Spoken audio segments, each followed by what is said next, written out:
नमस्कार, जय श्री राम, जय श्री महाकाल दोस्तों। स्वागत है एक बार फिर से आप सभी का आपके अपने चैनल निफ्टेबल्स पर। आज हम बात करेंगे एक बड़े ग्लोबल न्यूज़ के बारे में जो पूरी दुनिया के मार्केट्स को हिला दिया है। यूएस और चाइना के बीच एक नया ट्रेड डील हुआ है।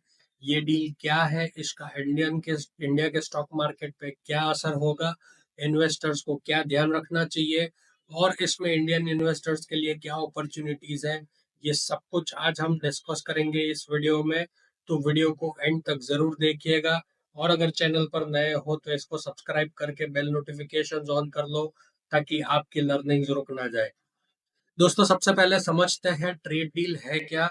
यूएस और चाइना ये दुनिया के दो सबसे बड़े इकोनॉमीज है और इनके बीच पिछले कुछ महीनों से एक ट्रेड वॉर चल रहा था। ट्रेड वॉर का मतलब है दोनों कंट्रीज एक दूसरे के गुड्स पे भारी टैरिफ्स या टैक्स लगा रहे थे, जिससे यूएस ने चाइनीज प्रोडक्ट्स पे 145% तक का टैरिफ लगा दिया था और चाइना ने यूएस गुड्स पे 125% तक का टैरिफ लगाया था।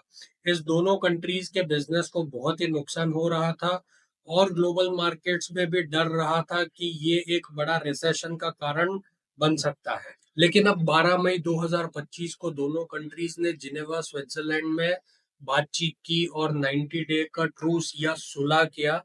इस डील के मुताबिक यूएस ने अपने टैरिफ को 145% से घटाकर 30% कर दिया एंड जहां पे चाइना ने भी अपने टैरिफ्स 125% से कम करके 10% तक कर दिया। चाइना ने यूएस के बोइंग प्लेन्स की डिलीवरीज पे बैन हटा दिया और क्रिटिकल मिनरल्स के एक्सपोर्ट पे रेस्ट्रिक्शंस भी खत्म कर दिए और दोनों कंट्रीज ने कंसल्टेशन मैकेनिज्म बनाएंगे ताकि आगे एक परमानेंट डील हो सके। ये ट्रूस सिर्फ 90 डेज के लिए है, मतलब अगस्त 2025 तक है। इस दौरान दोनों कंट्रीज एक बड़ा ट्रेड अग्रीमेंट बनाने की कोशिश करेंगे।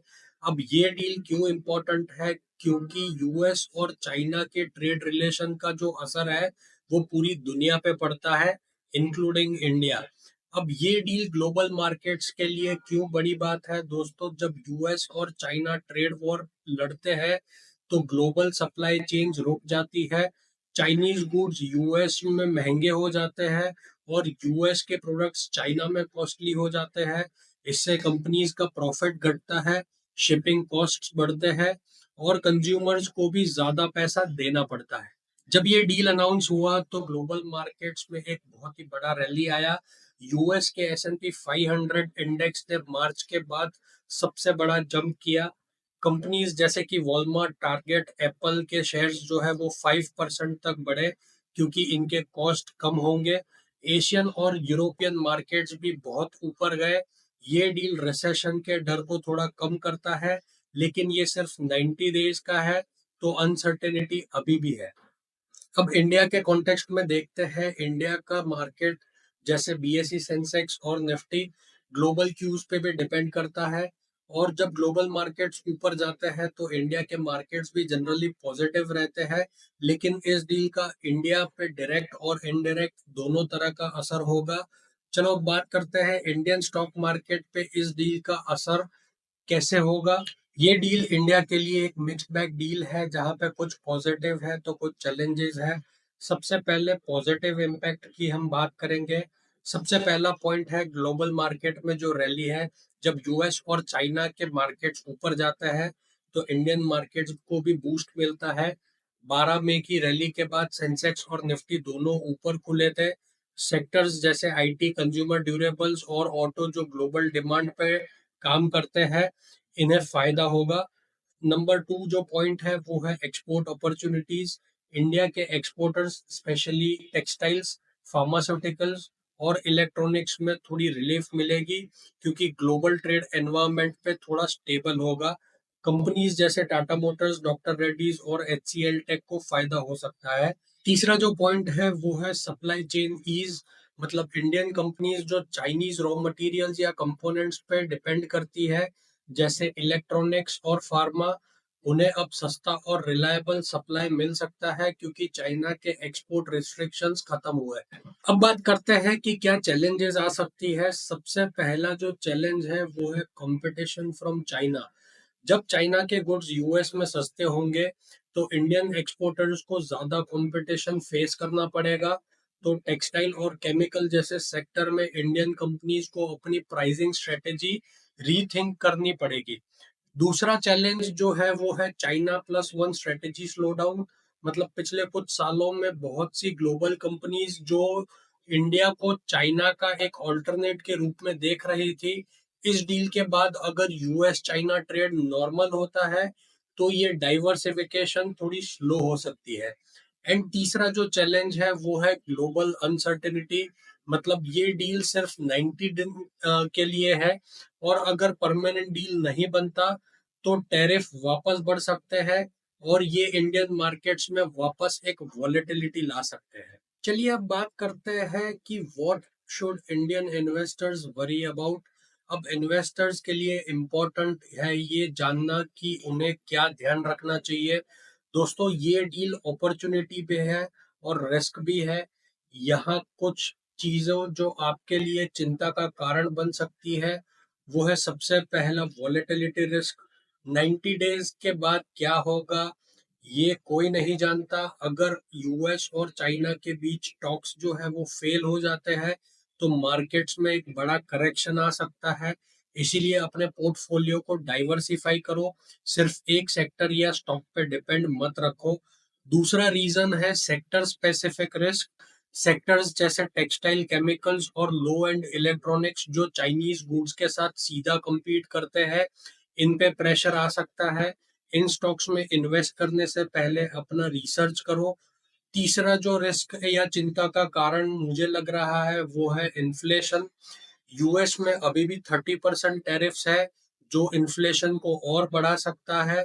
अगर यूएस के इंटरेस्ट रेट हाई रहते हैं तो एफआईआईज यानी कि फॉरेन इंस्टीट्यूशनल इन्वेस्टर्स जो है वो इंडिया से पैसा निकाल सकते हैं, जो इंडियन मार्केट्स के लिए नेगेटिव है। Fourth reason to worry is currency fluctuation. US China trade dynamics का असर डॉलर और रुपी पे भी पड़ता है।